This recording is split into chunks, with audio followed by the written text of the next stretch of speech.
Welcome to career junior college. నా పేరు MS Raju, civics faculty. First topic the constitution of India. దీంట్లోకి వచ్చేసి first question, the silent features of the Indian constitution. భారత రాజ్యాంగ ముఖ్య లక్షణాలు. ఈ భారత రాజ్యాంగ ముఖ్య లక్షణాల గురించి వివరించేటటువంటి సందర్భాల్లో ఈ రాజ్యాంగానికి ఉన్నటువంటి చారిత్రక నేపథ్యాన్ని గురించి కూడా కొంచెం తెలుసుకోవాలి.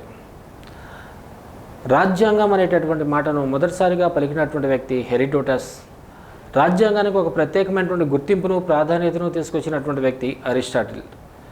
దాదాపుగా 148 గ్రీకు నగర రాజ్యాలను కూలంకషంగా పూర్తిగా పరిశీలించిన తరువాత స్వేచ్ఛా స్వాతంత్ర్యాలు, ఇండిపెండెన్సీ సంపాదించుకున్నటువంటి ఒక దేశం తన దేశ అవసరాలకు అనుగుణంగా ఒక ప్రత్యేకమైన విలక్షణమైనటువంటి రాజ్యాంగాన్ని ఏ విధంగా తయారు చేసుకోవడానికి అవకాశం ఉంటుంది అనేటటువంటి అంశాన్ని ప్రపంచానికి తెలియజేసినటువంటి వ్యక్తి అరిస్టాటిల్ మహాశయుడు. కాబట్టి రాజ్యాంగానికి రికగ్నైజేషన్, ఒక ఐడెంటిఫికేషన్ తీసుకొచ్చినటువంటి పర్సన్ ఎవరు అంటే అరిస్టాటిల్ మహాశయుడిగా చెప్పుకుంటాం.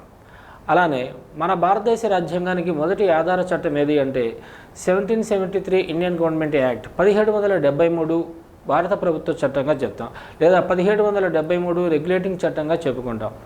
అలానే మన భారత రాజ్యాంగానికి అత్యంత ఆధారపూరిత చట్టం ఏదంటే 1935 ఇండియన్ గవర్నమెంట్ యాక్ట్, 1935 భారత ప్రభుత్వ చట్టం. ఈ 1935 భారత ప్రభుత్వ చట్టం మన భారతదేశ ప్రజానీకానికి అనేక రకాలుగా మేలు, అనేక రకాలుగా ప్రయోజనాలు చేకూర్చింది. కాబట్టి ఈ చట్టంలో ఉన్నటువంటి దాదాపుగా 60% అంశాలను మన భారత రాజ్యాంగ నిర్మాతలు, మన కాన్స్టిట్యూషన్ ఫౌండర్స్ రిసీవ్ చేసుకోవడం జరిగింది.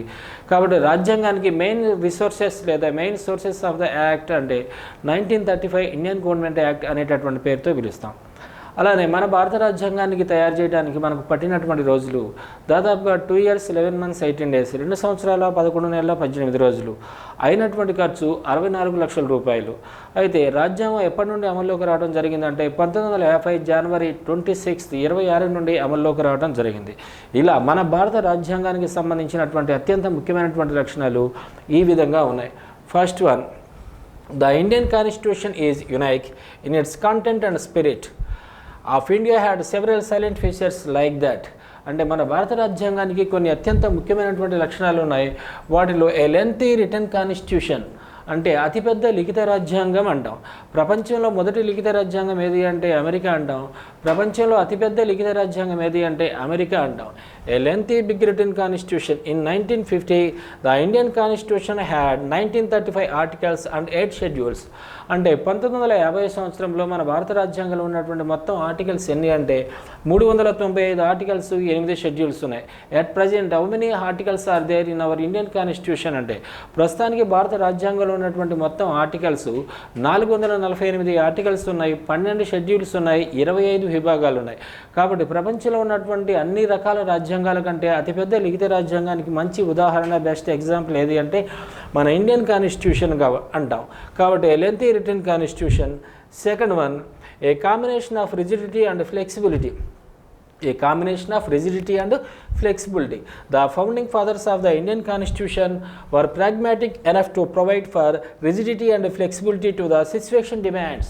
మన భారత రాజ్యాంగ నిర్మాతలు దృఢ అదృఢ రాజ్యాంగాల కలయికతో మన భారతదేశ రాజ్యాంగాన్ని ప్రత్యేకంగా తయారు చేయడం జరిగింది.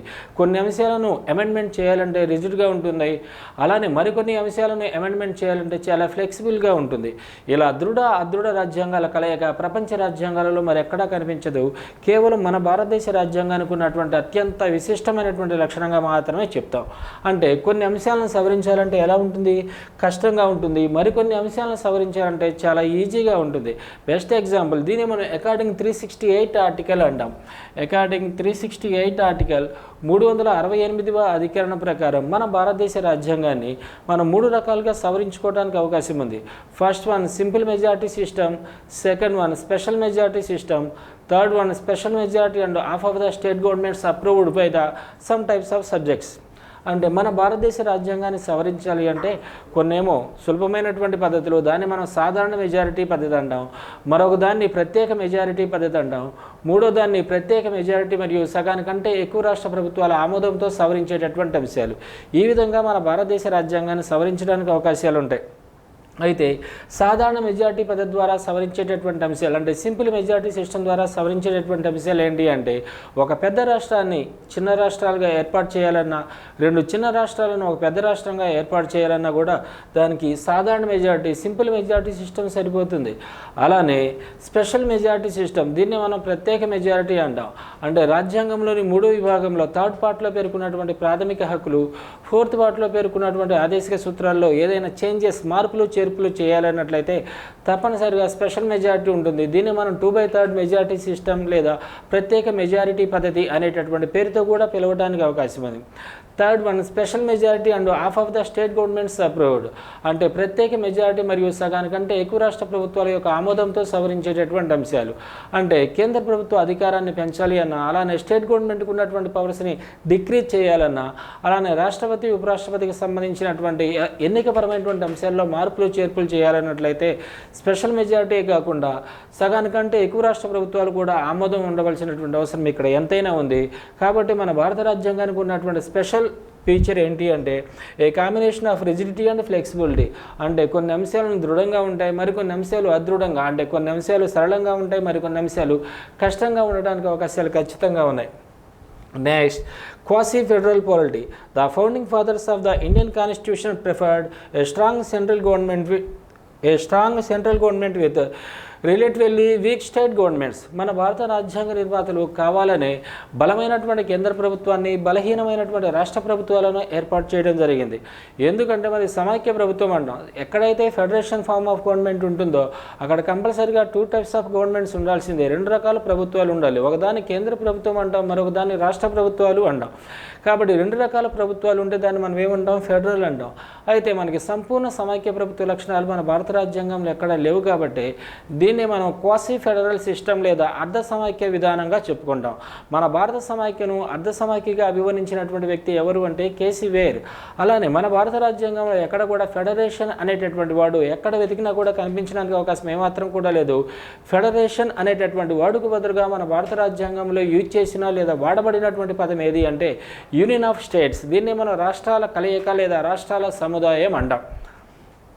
అలానే Republican government, unlike the colonial master the UK India preferred A Republican government.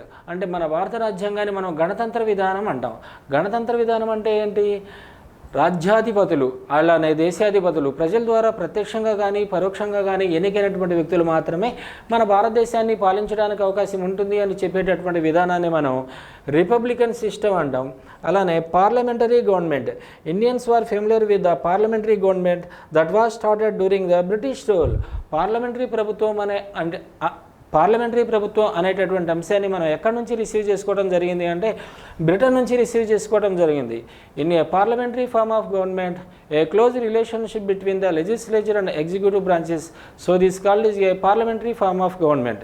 In a parliamentary form of government compulsory exist a 2 types of executive heads. One is nominal executive head and second one is real executive head. Parliamentary ప్రభుత్వ విధానాన్ని మనం Britain రాజ్యాంగం నుండి స్వీకరించడం జరిగింది. Parliamentary ప్రభుత్వంలో 2 రకాల కార్యనిర్వాహక వర్గాలు ఉంటాయి. ఒకదాన్ని మనం ఏమంటాం, నామమాత్రపు కార్యనిర్వాహక వర్గం అంటాం. రెండవ దాన్ని వాస్తవ కార్యనిర్వాహక వర్గం అనేటటువంటి పేరుతో పిలవడానికి అవకాశాలు ఉన్నాయి. ప్రభుత్వాంగాలైనటువంటి శాసన కార్యనిర్వాహక శాఖల మధ్య సన్నిహిత సంబంధం, దగ్గర సంబంధం, ఇచ్చిపుచ్చుకునే సంబంధం ఉన్నట్లయితే అటువంటి ప్రభుత్వాన్ని మనం పార్లమెంటరీ ప్రభుత్వం అంటాం. ఇలాంటి ప్రభుత్వ విధానాన్ని మనం ఏ కాన్స్టిట్యూషన్ నుంచి రిసీవ్ చేసుకోవడం జరిగింది అంటే బ్రిటన్ రాజ్యాంగం, బ్రిటన్ కాన్స్టిట్యూషన్ నుంచి రిసీవ్ చేసుకోవటం జరిగింది. కాబట్టి mother of parliament which country అంటే పార్లమెంటరీ మాత అని ఏ దేశాన్ని పిలుస్తారు అంటే బ్రిటన్ మాత్రమే పిలుస్తారు. 1937లో బ్రిటన్లో రూపొందించినటువంటి వెస్ట్ మినిస్టర్ అనేటటువంటి యాక్ట్ ద్వారా ఈ రూపొందించినటువంటి ప్రత్యేకమైనటువంటి ప్రభుత్వ విధానాన్ని పార్లమెంటరీ సిస్టమ్ లేదా పార్లమెంటరీ ప్రభుత్వ విధానం అనేటటువంటి పేరుతో పిలవడానికి అవకాశాలు ఉన్నాయి. అలానే fundamental rights and fundamental duties in our Indian constitution part 3 from articles 12 to 35 articles to explain about the fundamental rights. అలానే our Indian constitution part 4A and 51A article to explain about the fundamental duties. At the constitution began, fundamental rights are 7 types. At present fundamental rights are 6 types. అలానే ప్రాథమిక హక్కులు అంటున్నాం. ప్రాథమిక హక్కులు అనేటటువంటి అంశాన్ని మనం ఏ దేశ రాజ్యాంగం నుండి స్వీకరించడం జరిగింది అంటే అమెరికా రాజ్యాంగం నుండి స్వీకరించడం జరిగింది. రాజ్యాంగం ప్రారంభంలో ఈ ప్రాథమిక హక్కులు ఎన్ని రకాలుగా ఉండేవి అంటే 7 రకాలుగా ఉండేవి. ప్రస్తుతానికి ఉన్నటువంటి హక్కులు ఎన్ని రకాలు అంటే 6 రకాలు అని చెప్పచ్చు. అయితే ఇక్కడ ఒక అంశాన్ని గుర్తుపెట్టుకోవాలి. 7వ హక్కు అయినటువంటి ఆస్తి హక్కును మనం 1978 సంవత్సరంలో చేసినటువంటి 44వ రాజ్యాంగ సవరణ చట్టం ద్వారా ఆస్తి హక్కును ప్రాథమిక హక్కుల జాబితా నుండి పూర్తిగా తొలగించడం జరిగింది. అప్పటి నుంచి ఈ ఆస్తి హక్కు అనేది ఒక చట్టబద్ధమైనటువంటి హక్కుగా మాత్రమే చలామణి అవుతుంది అనేటటువంటి అంశాన్ని గుర్తించాలి. At the beginning of rights are 7 types. At present rights are 6 types. Right to property is the removed from the fundamental rights or 1978 44 Constitutional Amendment Act. At present, right to property is act as a legal right according Article 300A 300A అనేటటువంటి article ప్రకారం ప్రస్తుతానికి మన భారతదేశ వ్యాప్తంగా ఆస్తి హక్కు లేదా right to property అనేది 300A అనేటటువంటి ఆర్టికల్ ప్రకారం ఒక చట్టబద్ధమైనటువంటి హక్కుగా ఒక లీగల్ రైట్గా మాత్రమే చలామణి అవుతుంది. అయితే ఉన్నటువంటి హక్కులు ఎన్నని చెప్పుకున్నా 6 అని చెప్పుకున్నాం. ప్రస్తుతానికి మొదట్లో ఉన్నటువంటి హక్కులు 7 రకాలు ఉన్నాయి. First one right to equality, right to independence, right to against exploitation, right to religion, right to education and culture, అలానే right to constitutional remedy right to property. ఈ రైట్ టు ప్రాపర్టీని మనం పూర్తిగా తొలగించడం జరిగింది కాబట్టి ప్రస్తుతానికి మనకు ఉన్నటువంటి అన్ని రకాల హక్కులు ఎన్ని మాత్రమే అంటే 6 మాత్రమే ఉన్నాయి. అలానే ఫండమెంటల్ డ్యూటీస్ ప్రాథమిక విధులు. ఈ ప్రాథమిక విధుల గురించి రాజ్యాంగంలోని 4A అనేటటువంటి విభాగంలో 51A అనేటటువంటి ఆర్టికల్లో ఈ ప్రాథమిక విధులను ఏర్పాటు చేయడం జరిగింది. మొదట్లో మనకు ఉన్నటువంటి మొత్తం ప్రాథమిక విధుల సంఖ్య ఫండమెంటల్ డ్యూటీస్ ఎన్ని అంటే 10. ప్రస్తుతం మనకు ఉన్నటువంటి ప్రాథమిక విధుల సంఖ్య 11. ఈ ఫండమెంటల్ డ్యూటీస్ అనేటటువంటి అంశాన్ని మనం ఏ దేశ కాన్స్టిట్యూషన్ నుంచి రిసీవ్ చేసుకోవడం జరిగింది, ఏ రాజ్యాంగం నుండి స్వీకరించడం జరిగింది అంటే రష్యా రాజ్యాంగం నుండి స్వీకరించడం జరిగింది. డాక్టర్ స్వరణ్ సింగ్ కమిటీ ఇచ్చినటువంటి ప్రత్యేకమైనటువంటి సిఫార్సుల మేరకు 1976 సంవత్సరంలో చేసినటువంటి 42 కాన్స్టిట్యూషనల్ అమెండ్మెంట్ యాక్ట్ 42వ రాజ్యాంగ సవరణ చట్టం ద్వారా 10 రకాల ప్రాథమిక విధులను మనం రష్యా రాజ్యాంగం నుండి స్వీకరించాం. ప్రస్తుతానికి భారత పౌరులకు అందుబాటులో ఉన్నటువంటి మొత్తం ఫండమెంటల్ డ్యూటీస్ ప్రాథమిక విధుల సంఖ్య 11. ఆ 11వ ప్రాథమిక విధి పేరే 6 నుండి 14 సంవత్సరాలలోపు బాలబాలికలకు వారికి కావలసినటువంటి విద్యను పూర్తిగా ఉచితంగా అందించవలసినటువంటి ప్రధానమైనటువంటి బాధ్యత ప్రభుత్వాలదే.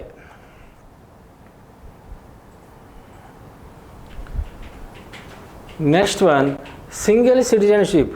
దీన్ని మనం ఏకపౌరసత్వం అనేటటువంటి పేరుతో పిలుస్తాం. Through the Indian Constitution, federal and envisages a dual polity. It provides for only a single citizenship to all those persons who are born in India. మన భారతదేశంలో ఏ మారుమూల ప్రాంతంలో పుట్టినటువంటి వ్యక్తి అయినప్పటికీ కూడా మన భారత రాజ్యాంగం ఒకే రకమైనటువంటి సిటిజన్షిప్ని ప్రొవైడ్ చేయడం జరిగింది. దాన్ని మనం ఏకపౌరసత్వం అంటాం. అంటే మన భారతదేశంలో 2 రకాల పౌరసత్వాలు కొనసాగడానికి అవకాశం ఏమాత్రం కూడా లేదు. కాశ్మీర్ నుండి కన్యాకుమారి వరకు ఏ మారుమూల ప్రాంతంలో జన్మించినటువంటి వ్యక్తి అయినప్పటికీ అతనికి ఒకే ఒక పౌరసత్వాన్ని మాత్రమే మన భారత రాజ్యాంగం అందించడం జరిగింది. అలానే యూనివర్సల్ అడల్ట్ ఫ్రాంచైజ్. దీన్ని మనం సార్వజనీన వయోజన ఓటు హక్కు అంటాం. యూనివర్సల్ అడల్ట్ ఫ్రాంచైజ్, దీన్ని మనం సార్వజనీన వయోజన ఓటు హక్కు. The Indian constitution adapted universal adult franchise system the basis of elections to the central and state legislative assemblies.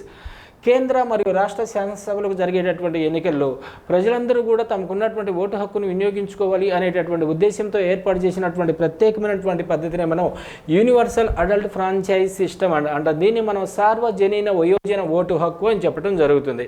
Every citizen we have completed 18 years of age will enjoy right to vote without any discriminations like that caste, color, gender, some etc.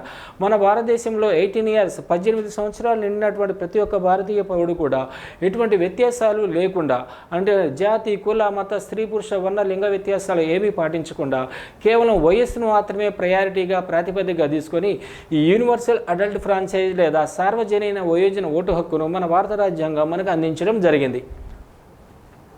అలానే next one secular state. Our constitution stands for a secular state. It does not uphold any particular religion as the official religion of the Indian state. మన భారతదేశాన్ని మనం లౌకిక రాజ్యం అంటాం. లౌకిక రాజ్యం అంటే ఏంటి? మత ప్రమేయం లేనటువంటి రాజ్యం అని అర్థం.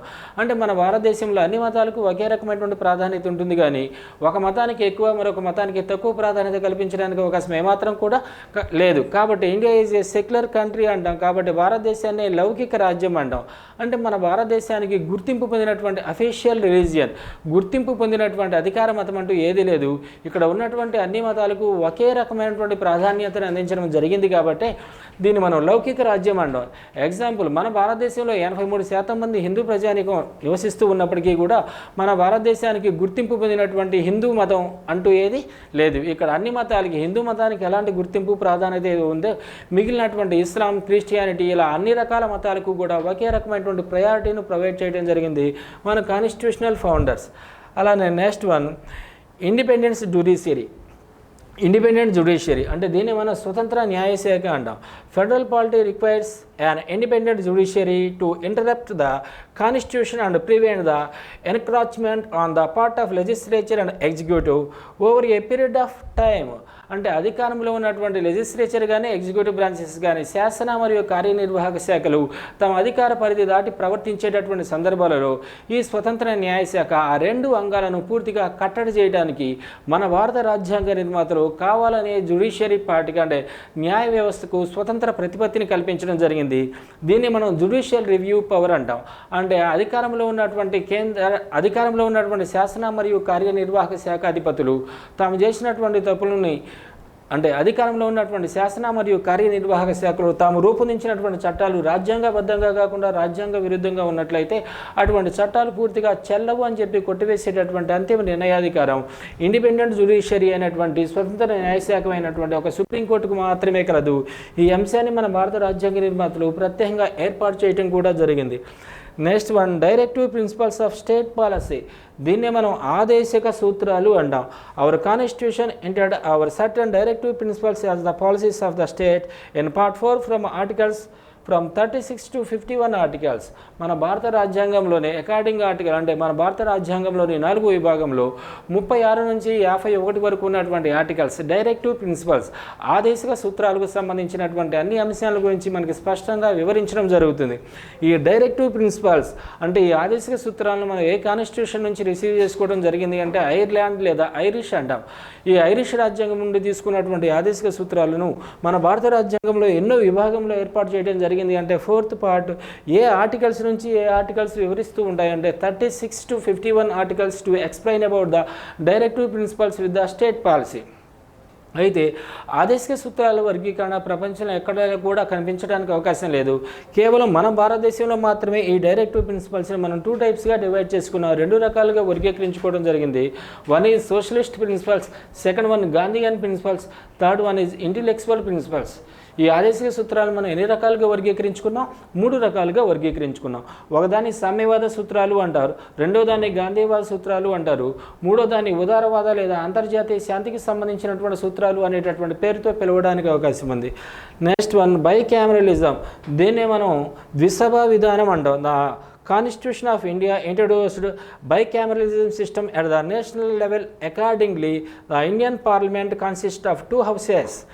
మన భారత రాజ్యాంగ నిర్మాతలు 1919 భారత ప్రభుత్వ చట్టం ద్వారా కేంద్ర స్థాయిలో ద్విసభ విధానాన్ని 2 హౌసెస్ సిస్టమ్ని 2 సభల విధానాన్ని ఏర్పాటు చేయడం జరిగింది. One is Lok Sabha and another one is Rajya Sabha. లోక్సభని మనం లోయర్ హౌస్ అంటే దిగువ సభ అంటాం, రాజ్యసభని అప్పర్ హౌస్ అంటే ఎగువ సభ అనేటటువంటి పేరుతో పిలుస్తాం. అంటే లోక్సభ ప్రజలందరికీ బాధ్యత వహిస్తుంది, అలానే రాజ్యసభ రాష్ట్రాలకు ప్రాతినిధ్యం వహిస్తుంది. కాబట్టి while the Lok Sabha represents the people, the Rajya Sabha represent the interest of the states. కాబట్టి ఇక్కడ 2 సభలు, ఒకదాని లోక్సభ, 2 రాజ్యసభ. లోక్సభలో ఉన్నటువంటి మ్యాక్సిమం మెంబర్స్ గరిష్ట సభ్యుల సంఖ్య ఎంత అంటే 550 + 2 అంటాం. ప్రస్తుతానికి లోక్సభలో ఉన్నటువంటి మొత్తం సభ్యుల సంఖ్య 543 + 2 545.